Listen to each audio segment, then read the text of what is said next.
즉 정답을 알고 있음에도 막연한 두려움 때문에 다가가질 못하는 거죠. 그냥 월급이라는 마약에 중독되어 한 달 한 달 월세, 관리비, 가스비, 카드값, 통신비, 대출 이자 등의 고정 지출을 지불하고 남는 돈은 저축 정도 하는 거죠.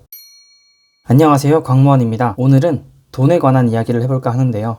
저는 28년이라는 시간이 지나고서야 투자는 나쁜 것 또는 돈을 잃게 만드는 것이 아니고 꼭 해야 하고 인생을 바꿔주는 것이란 사실을 깨달았습니다. 만약 이 영상을 보고 계신 여러분 중 나는 괜찮은 회사에 취직했고 월급에도 만족하고 지금 이 생활이 너무 좋아 라고 생각하시는 분도 계실 텐데 아마 대부분은 그렇지 않을 겁니다. 세상에 일을 하고 싶은 사람이 얼마나 될까요? 그렇다면 일을 그만하려면 또는 일을 조금 덜 하려면 어떻게 해야 할까요? 일을 하지 않아도 돈이 들어오는 구조, 즉 현금 흐름을 만들 수 있다면 가능합니다. 현금 흐름이란 돈이 돈을 만드는 것을 의미하는데요. 예를 들면 매월 입금되는 월세, 매월 또는 분기마다 입금되는 배당금 등을 말합니다. 쉽게 말하면 투자소득이라고 할 수 있습니다. 그런데 대한민국 사람들 대부분, 아니 부모님을 비롯해서 제가 만나왔던 사람들 대부분은 투자라는 말만 들어도 그거 하면 안 되는 거 아니야? 그거 돈 많은 사람들이나 하는 거 아니야? 주변에 주식해서 망한 사람들밖에 못 봤는데 그런 걸 왜 하려고 하는 거야? 라면서 거부 반응을 먼저 일으킵니다. 그에 대한 대답으로 제가 그분들에게 지금까지 경제, 즉 부동산 시장과 주식 시장이 어떻게 흘러왔나요? 상승과 조정을 거치면서 우상향해 오지 않았나요? 제 생각에는 앞으로도 그럴 것 같은데요. 어떻게 생각하세요? 라고 물으면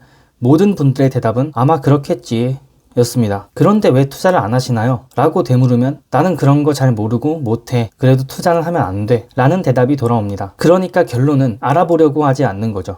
아예 관심을 주지 않는 겁니다. 부동산 시장과 주식 시장은 우상향해왔다는 것을 알고 있음에도, 즉 정답을 알고 있음에도 막연한 두려움 때문에 다가가질 못하는 거죠. 그냥 월급이라는 마약에 중독되어 한 달 한 달 월세, 관리비, 가스비, 카드값, 통신비, 대출 이자 등의 고정 지출을 지불하고 남는 돈은 저축 정도 하는 거죠. 만약 영상의 서두에도 언급했듯이 월급을 받으며 생활하는 삶이 만족스러우시다면 굳이 투자에 관심을 두지 않아도 괜찮을 겁니다. 그런데 조금 달리 생각해보면 젊기 때문에 월급 가지고도 고정 지출을 제외하고 남는 돈으로 내 생활하면서 살아가는데 지장이 없으니 만족하는 겁니다. 이에 대해 모 유튜버분이 낮은 수준의 중독이라고 하시던데요. 그러니까 지금 누리고 있는 생활에 대한 만족이죠. 즉 이 정도 직장 들어왔으면 됐어. 이 정도 차 타면 충분하지. 여행?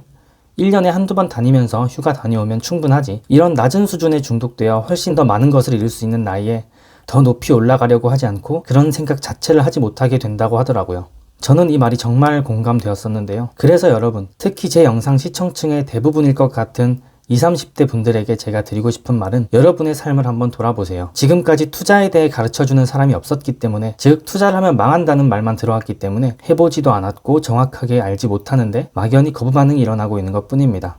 저는 스스로 깨닫는데 28년 걸렸습니다. 여러분은 시간 낭비하지 않으셨으면 좋겠습니다. 우선 지금 당장 어떤 주식을 사고 부동산 투자를 시작하라는 것이 아닙니다. 제가 이전에 업로드했던 내가 주식 투자를 하는 이유에서 언급한 책들을 먼저 읽어보시고 유튜브에 업로드되는 경제, 주식, 부동산과 관련된 영상들도 보면서 돈에 대한 공부를 해보세요. 그러다가 생각이 바뀐다면 주식이든 부동산이든 투자를 시작하면 되는 겁니다. 지금까지 살아오면서 여러분은 투자, 즉 돈에 대한 공부를 해본 적이 없습니다. 돈 공부라니 이상하게 들리실지도 모르지만 어떻게 보면 태어나서 죽을 때까지 필요한 돈에 대해 공부를 하지 않는다는 것은 정말 말이 안 된다고 생각합니다. 이 영상을 보고 계신 여러분들은 꼭 돈 공부하셔서 자산을 늘리는 방법을 깨달았으면 좋겠습니다. 오늘 영상은 여기까지입니다. 감사합니다.